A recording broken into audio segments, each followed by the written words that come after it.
Hello, marketers. This is the Funnel Lab, and welcome to Funnel Lab Fridays. Funnel Lab Fridays is a weekly live session where we dive into use cases, challenges for data savvy marketers, and issues that they're facing in today's market. I'm your host, Eric Westerkamp, CEO of CloudMind. And joining me today are Doug Bell, head of marketing here at CloudMind, and Jordan Crawford, the CEO and founder of Blueprint GTM. Today, Doug and Jordan and I are going to be talking about how new AI-centered sales engagement platforms like Clay are disrupting the B2B funnel. But real quick, before that, Jordan, can you give us just like 1 minute on yourself and your background and a little bit about Blueprint? Yeah, sure. Thanks for having me. My name is Jordan Crawford, and I have been doing sort of B2B growth since 2016. And my company allows you to ask sort of any question about your market, and we build bespoke data sets for you. So any question that you can manually find about your prospects at low scale, I can do it at high scale to sort your entire market by the companies that have the problems that you can solve now, and then gives you the tools to be able to contact those prospects any channel that they're in. That's great. Well, today we're going to be talking a little bit about Clay, and what I'd like to ask you first is, tell me a little bit about how you see the current landscape of sort of these sales engagement platforms. Like just a second ago, you and I were talking, I was asking like, what do you see going on with like Clay versus Sixth Sense and Demandbase and Apollo? There's a lot of companies in this space. There's a lot of companies kind of adding a lot of capabilities and features, and they're all trying to also play around with AI and see where that fits. Kind of what's your view on this and what's going on? Yeah. Thanks for the question. I think about this like coffee in some ways. There's like second wave coffee and third wave coffee. And so the sort of second wave coffees are the Apollos of the world. Zoom Info is maybe the first wave, the Mhm. Apollos, the Sixth Senses, etc. But there's a new thing that is emerging. And let's like talk about what has kind of happened and what these big players are doing and why I think they're making some strategic mistakes here. Let's talk about like Apollo and Zoom Info first, right? There's this whole narrative around B2B SaaS that's like consolidation, one tool to rule them all, the WhatsApp of B2B, right? But by doing that, the thing that people really need in B2B that none of these tools are giving them, right? You think about Sixth Sense, it's a black box, right? Like Sixth Sense is like, trust us. There's going to be some thing in the middle, and then we'll tell you just trust us. Like, and then we'll stamp our name on every closed won deal and be like, Sixth Sense did it. And you're like, how do I know? And by the flip side, Apollo is like, we have a outreach tool and like their Zoom Info, they're like sales engage and they have all these other tools that they're deploying, right? But they're abandoning the core thing that matters most, which is the data set. Now, if you look at Apollo's data, the data is great. The problem is it's not nearly nuanced enough to give you exactly what you need so that you can differentiate your message, right? If you're going after people that just raise money, you raised money, congratulations, I like money, can I have your money? That's like the best that you can do with some of these data tools. Now, the third wave coffee, the sort of Clays of the world, um, what they're doing is they're allowing you to invent a data set, and the two most valuable things are that you can chain the analysis. So you can say, I want to go from LinkedIn profile to summarize the LinkedIn profile to researching them on the web. And then the second valuable thing is that you can cover gaps in the data, right? What most marketers have to do, most sales teams have to do is they have to buy like 7 different data tools and they have to string them together because one database, like this is all you need, but reliably, that's not the case. And the very interesting thing about Clay is it can live research the web now. So I think we're moving away from this database world to a world where you can create bespoke data at the list level and even at the TAM level by deploying AI agents to go find that information on the public web now.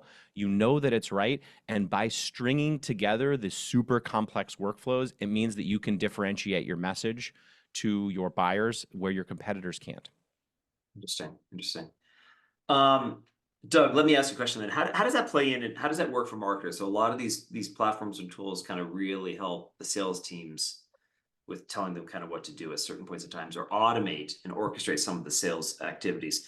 But where do you see this playing in for marketers? And then also, how does this play into sort of this movement we're seeing around sort of marketing decision engines, similar to what Clay is doing, but taking first party data and a lot and the huge data sets these companies have, and doing some of those same things, mining it and trying to give them insights about what to do and when to do Yeah, I it. mean it's a topic we've tackled a bunch on Funnel Lab Fridays, which is how do you translate data into action, right? And how do you do it meaningfully and quickly? And really, that's how I see tools like Clay.com. And I love Jordan. I love your sort of coffee analogy here, and I agree. And I think we're short on time, so we can't really pack in all the other things that Clay can do because it's really amazing how it helps messaging and make sure that open rates and click through rates are really high. But the thing I would say is it can take you from concept to activating in this case a prospecting or an outbound funnel really quickly, but not just have that be inert. In other words, saying, well, I've activated and I've got this one thing that works. It also allows you to constantly test and iterate and improve. And so that's way, and again, I'm going to use your term, Jordan, that sort of third wave enablement tools here. I think that's how they're playing. And that's meaningful for marketers in the context of decision engines because you're able to go very quickly from, hey, this is so I'm saying ICP, which is this sort of megalith concept, but quite often it's down in the weeds of, hey, we're seeing this segment that's really active recently. We've had this experience here at Cloudmine too. Like we see a segment that becomes active via say G2. We're like, wow, what's happening here?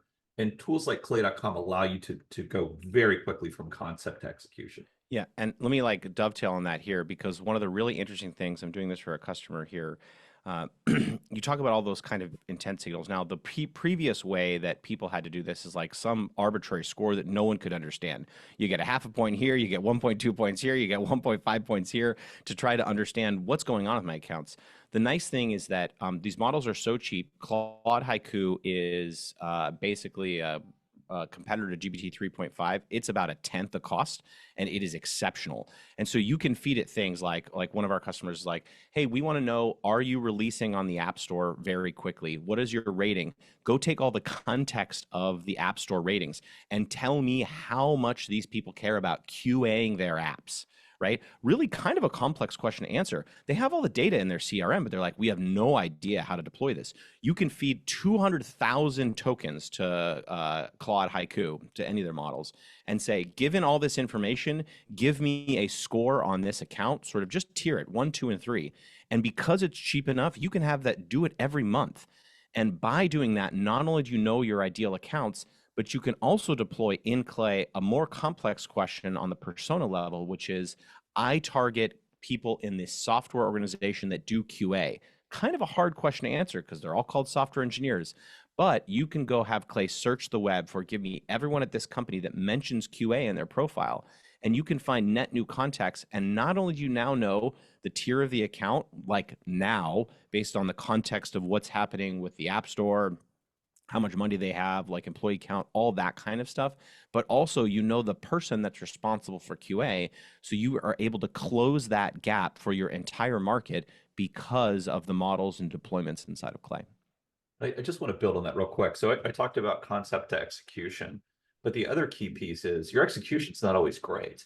And what you can do with tools like Clay.com is you can start a buyer journey and start seeing that engagement data sort of flowing through, in this case, marketing decision engines to really quickly and rapidly go, can I actually attach more activity against that account? And so it creates this feedback loop that is unprecedented in my career, where you're going from activation to measurement to change in weeks as opposed to sometimes months, sometimes a year to really get it right.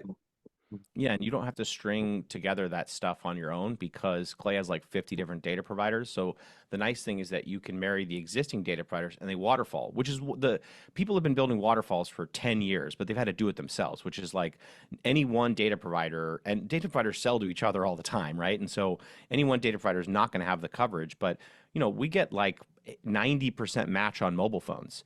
And we get personal emails too. So think about this. You know the tier, you know the people, you can get their personal emails and cell phones, which means you can programmatically deploy to ad channels. You can programmatically deploy to tools like Service Bell for parallel dialing. You can then programmatically deploy to outbound. There's totally a linked automation workflow that you can then drive. And so suddenly you have an orchestration layer that can do what humans do slowly, do it programmatically, and you can even layer AI on top of AI. So go score this thing, and then once you've scored it, go evaluate that score. So you can have AI checking its own work as kind of a different agent here to make sure that the quality is excellent.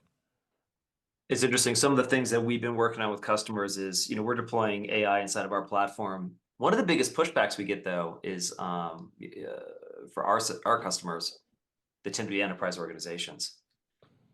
And they hear that stuff and they're like, man, that is awesome. And I'm going to kind of go off script a little bit here. But then their lawyers basically step in and go like, you can't touch any of that. Like literally we have marketing teams that when they're talking, look at this stuff and they're like, how are you gonna, so if you're going to send any of our data to any of these AI platforms, I need a contract with that AI platform so that I know that they're not actually taking our data. I How do you mean, get around that? well, I just sell to small organizations Yeah. because like those Yeah. actually one time I sold something to Doug here and he's like, "Are you SOC 2 compliant?" I'm like, "Doug, left sock, right sock, two socks, SOC 2 compliant." And it worked because I told him I'm like, "I don't even take any of your data. I don't need to be SOC 2 compliant." Um, Yeah. but I think that if you think about usually if you pass data to these APIs, like GPT has said, like we don't do any training on any API calls. Now, maybe some lawyer is going to try to control your business, say, Yeah. forget it, whatever. There will be these point solutions. Like I'm doing some work for a company called Tenor, and they have a model for AI for healthcare. So like e-faxes for referrals, right? Well, you can't pass that stuff to GPT-4, HIPAA, et cetera. So they Yeah. have had to build their own model. And so those are where these like point solutions will actually do much better than the large language models because they hire ML engineers, they run it in a secure environment, they've trained their own data. It's going to be much better because it's actually trained for a very specific use case. The large language models will never be as amazing at that as a Yeah. bespoke model. But for most people doing sort of most marketing tasks, like Claude is totally all you need. And I think it would be unfortunate for a lawyer to be able to kind of control the direction of the business Yeah, for. you'd be surprised like what we run into. Though I will say I just got back from the Google conference and we had a whole conversation on it. But one of the things that I saw there that they're doing with some of their systems and the stuff that we're building into some of our platforms is the ability to actually partition out all of their data and create very custom what's called grounded systems that are using uh, essentially using a custom database that's only in their system, moving and using that as a filter for all of the data, so that then you can give these kind of large language like responses back, but the data never leaves this kind of this sandbox, this kind of partition for the company. And we're seeing that as one way these companies are trying to start to get around some of these issues. Wait, sorry, I don't understand that. Can you describe a little bit more, like what if? So like in Google, for instance, you can have all their data, for instance, in a single instance, like BigQuery database, right? And then you can actually, inside of their Vertex API system, you can actually do something called grounding, and you create your own vector database that sits inside of that system. Oh yeah. Do all of the tokenization, you do all of the stuff like that inside of that, and then you can you're running essentially a version of Gemini or something like that right Locally. inside of that Yeah, platform. The data locally. never leaves it, Yeah. There's, right? I think actually this is the, OpenAI has said like we have no moat, like that there are a lot of these Yeah. small language models that Yeah. can come really close to these Really large language close. models, Yep. and they're Yep. always going to be sort of on the heels. And so I think what will happen is that you're probably going to use large language models to kind of explore the possibilities here at low scale. I think the price will come down dramatically too, like, Yeah. and we've already seen that. I mean, Yeah. Claude is better than GPT 3.5. It's a tenth the cost. Like, Yeah. and Claude is the first model that I've used that I can trust it with a full copy of an email. GPT-4 will write you a 8-page essay in an email because it's been trained on Yeah. all of the public web data that people are Yeah. like, send this 4-page email. Yeah. Um, but I do think that you will eventually see kind of, especially people that are doing this like a really high scale, they're going to get away from the large language models and then have sort of these bespoke models for them that are running locally, that are trained, et cetera. And maybe they'll buy point solutions to do that. But I think that will continue to be the case. Even as the large language models get better and better and better, there's going to be certain things, certain like both the workflows that they will never be able to do as well as like really, really specific bespoke training sets that Yeah. will require just deployments of like other local models. Yeah, that makes sense. Well, kind of getting back to the original topic, I got a couple of questions for you real quick around so specifically sales engagement. You know, if Clay and some of these systems kind of represent a bit of a sea change right around this. So kind of two quick questions. Why do you think this is a sea change? We've covered a little bit of it, but you can maybe go a little bit more in depth. And then what kind of performance data is Clay typically producing? Like how is it? It's doing all these things for you. How do you know if that's doing something good? Yeah, good question. So let's talk about why it's a sea change. So the way that, I mean, even if you look at some of these organizations like ZoomInfo or even Clearbit pre the acquisition, you know, we have the best data, da da da. And you look at their sales teams, and they all just ramped sales teams. Like they didn't, you know, ZoomInfo should be the one company on the planet that doesn't need to ramp a sales team to increase their sales, and not the case. Like you look at their revenue and their hiring, and it's like, zoop, like Yep. more SDRs, more E's, right? And so Yep. you talk about the sea change, it's like, well, okay, the opportunity for these large language models to come in is that you have people that have just graduated college as your SDRs. They have no insight about your market, and you want them to speak to senior buyers. And by the way, you haven't prepared them at all. You haven't defined your ICP. You don't Mhm. have really clear messaging. And so what they're essentially doing, if they're sending manual emails, they're copying and pasting templates and they're sending them to their buyers, which Yeah. is like fucking ridiculous. like Mhm. like Mhm. why do I need, so the large language model can already speak like a 12-year-old to your buyers, right? Like, Right. and so, and you know, and it's graduating, right? Like Right. suddenly it's a 16-year-old, it's a 19-year-old. And so this sea change is that the message that most people like talk about personalization all the time, right? And what that looks like is like, hey Doug, what's up? You wear shirts, I wear shirts. Brrr, here's like a bunch of shit about my product. Like, do you want to buy now? Yeah. And so that the sea change here is actually what your best rep already does, and it replicates that in a process. And so, and Clay is kind of the first tool to let you to do it, and it took them years and years and years and years to be able to build this flow. Mhm. And what that means is that you can take that workflow, gather the data, and deploy it programmatically. I had a customer that said, our best play, Jordan, is contacting the chat bot on the company page and asking for support, emailing support and calling support, and gathering up those answers and sending that to the head of customer support, and said, 3 reps gave me 3 different answers on 3 channels here, and they were all different. Is this what you expect of your customer support department? Now, that's like,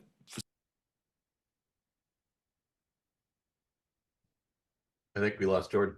Oh. I think we oh, did. There we go. you'll never lose me. Yeah, I couldn't tell if this was a Zoom issue on my end or Yeah, you yeah, guys end. yeah. Zoom abandoned us. It's like, I don't like that. Yeah, we're all at the mercy of Zoom, anyway. I'd taken a shot at Zoom Info, and Zoom thought it was Zoom that I was taking an issue at. Automatically cut. Yeah, Their yeah. AI kicked in So and cut you off. yeah, so all I was just saying is that you can take these really bespoke data plays, like Yeah. of the SDRs that like know the pockets of the web that have the pain that your customers are feeling, and then deliver an insightful message. And so we can basically take what is great founder-led sales and basically deploy programmatic outbound as if a founder had researched and written every message. And that's the value here. Now, you talk about performance data. I think that this is kind of interesting because my kind of narrow area of expertise here is really just doing cold email. And the 2 things that I think about in terms of performance data here are really more systems than they are anything else at this stage, which are, or sorry, you have a system setup, which is like, how do you make sure that emails are getting delivered, et cetera? And that's sort of outside of Clay. And that's usually where you can get most of your performance, is just like recreate the inboxes again. And so make sure you're getting high deliverability. Where Clay is really going to help you are the sort of How can you make every email that is unique, that will help me avoid the sort of spam traps, that will make sure I continue to have high deliverability. And if every message is unique, it's as if you were setting them by hand. So, and we can get into examples of this later. But really, some of the value here is not just the quality of the message, but the health of the channel, and making sure that if each message is truly unique and about a buyer's problem, the likelihood it's going to be marked as spam is a lot less. You're going to maintain higher deliverability, and you won't have to reboot your infrastructure when you run these like tests that have like 2 or 3 unique variables in them. So Yeah, that's kind of how I'm thinking about. that's And then, interesting. yeah, we can go into kind of how every message can be different too, if you want. So, Doug, the way that would show up in a tool, an attribution tool or a measurement tool or an MDE, is that the channels that you're actually applying the capabilities of Clay to, if I understand this correctly, you'd see higher ROI, more attribution, more things eventually kind of showing up associated with the channels that you're doing that with versus some of the other standard channels. Because large organizations, they're going to want to test this out. We're going to give this to this team. Did it work? Did it work Yeah, better than X, Y, or Z? yeah, I think that's spot on. And so a couple comments here as we're sort of running low on time. So Yeah. the first is that Jordan is, I don't know if you guys have ever seen the Lego movie. My son was 3 when it came out, so it was his favorite movie. But there was this idea of these master builders, right? They could take any Legos and make anything out of them. And most marketers are like, give me the Lego kit and I'm going to follow the instructions specifically and to the letter to make sure I create this thing. Mhm. And it's a world run by these master builders, the Jordans of the world. And so how Jordan sees things right now, and I've known Jordan for a while, and I know that he's looking at outbound as a very quick action to an opportunity. But the vast majority of marketers have long, complex sales cycles where the buyer journey sort of goes this way over a long period of time. And so as I hear what Jordan's talked about over the last couple of years, I see it as just a much better data set at the beginning of, and much more data to experiment with at the beginning of that buyer's journey. And that's really how I see it. It's like we're going to much more rapidly be able to ingest that data, understand how it works, activating the buyer's journey, Yeah. and actually helping us understand the full breadth of the buyer's journey. That's really, I see where this is playing. Sorry, Jordan, to call you a Lego character. No, yeah, yeah. Well, I'm the blockhead of the of the two in this relationship. So I think that, yeah, this is absolutely right, and I think that one of the things that I think about here is really, you export a list from Apollo or whatever, and there's so much splash in that ICP, and so really the pain of that 30% of inefficient, it's amplified everywhere. It screws you when you send emails. It screws your deliverability because you're sending to the wrong titles, or not even you're sending the right titles, but someone that if they talk about what they do, it's not at all related to what you do, and so that hurts your inbox deliverability. Now, if you think about running programmatic ads with an ABM motion, right? All of that inefficiency begins at the ICP level and the company level, and when you target wrong, it just has total splash effects on all of your paid channels.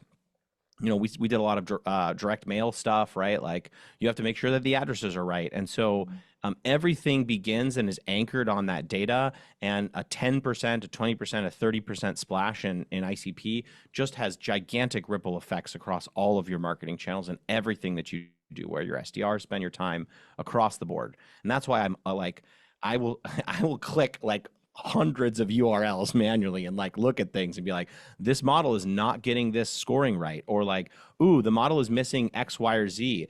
And that like those like 10 hours invested in getting that series of domains right is like pays huge dividends. And the models can get you 85% of the way there.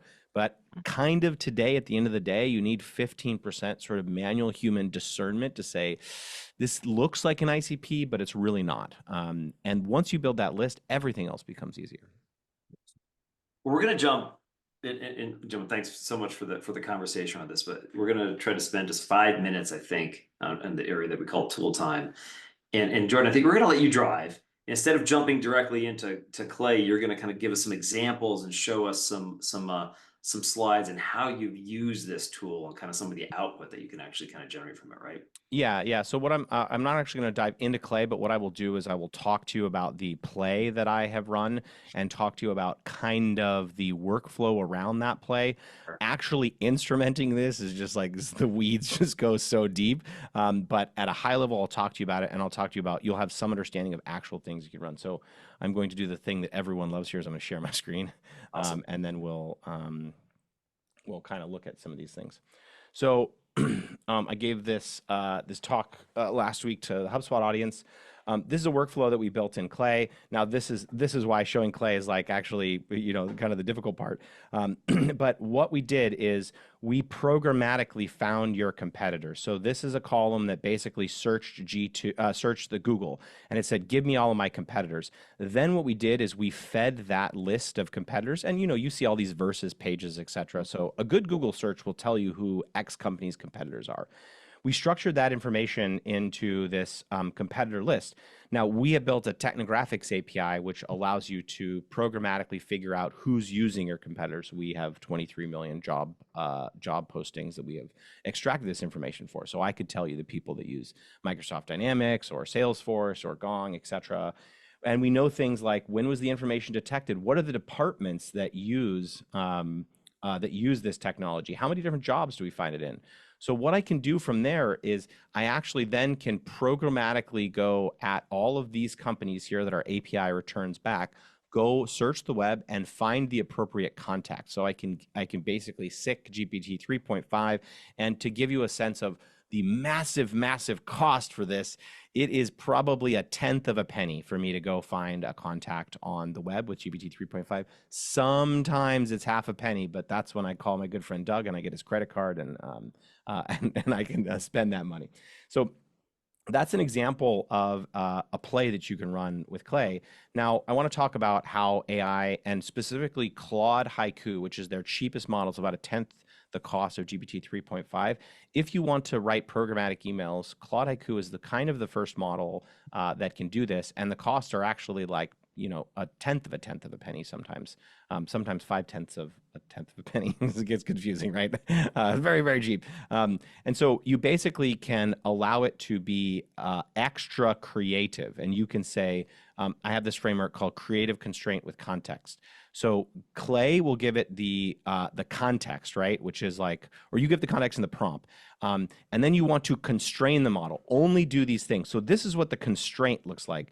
In my research, you use competitor, like G2 reviewers say, in this case, we actually pulled the negative things about your competitor. So AI, like hard to use. So AI will say hard to use, and then 5 to 10 word bad summary. So, Zoom Info doesn't have the data that you need. Like people say that it's Zoom Info is hard to use. And then this is a play that can just run programmatically. So all I do is if I figure out your competitors, I actually know now what other people say bad about them, and I don't have to pitch my value prop at all. I'm just like, is your current state not ideal?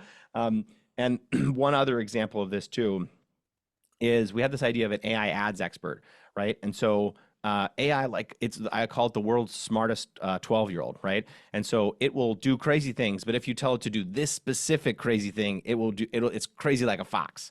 And so I said, make it an AI ad expert. So I said, I always ask the question, if you had unlimited amounts of time to do the very perfect thing and you had the greatest expert in the room, what would you do? Well, if you're an ad agency, what you would do is you would go look at their Facebook ads, you would critique them, and you'd provide suggestions. So Clay orchestrated this workflow. So what I did is I went and I took screenshots of non-video ads, and I asked GPT-4 Vision to describe this ad. What the hell is going on here? Then I passed that to Claude, and Claude wrote this email. Now, it's not perfect. There are some things that I would probably improve the prompting, but it's like, hey, your Clorox Facebook ad from 4/23, right? Like it found the ad, missed by a day. But like, here are a few ideas, like change the headline to make your bathroom sparkle. So a specific benefit is greater than general confidence, right? A human totally wrote this, right? Like this doesn't look like the AI garbage that you generally see, right? Target thumb tap and Angie's ad audience. Like, okay, this one's silly. Switch now to save now. You can't do that because it's Facebook. And it's like, hey, here's like actual the value. Like, do you want me to like basically, and the call to action probably be a little different here. It's like, do you want me to review your ads account for free? That's what an amazing SDR would do with a great ad expert at their side if they had kind of unlimited time to do it. That's amazing. That's amazing. All right. I think that wraps it up for Funnel Lab Fridays. Jordan, thanks so much for jumping on with us. Eric, thanks so much for having me. Spending your Thank you. some of your time with us. Doug, thanks again. You're here frequently, and with that, we're gonna wrap it up. And everyone, enjoy your Friday. Thanks, everyone. Bye.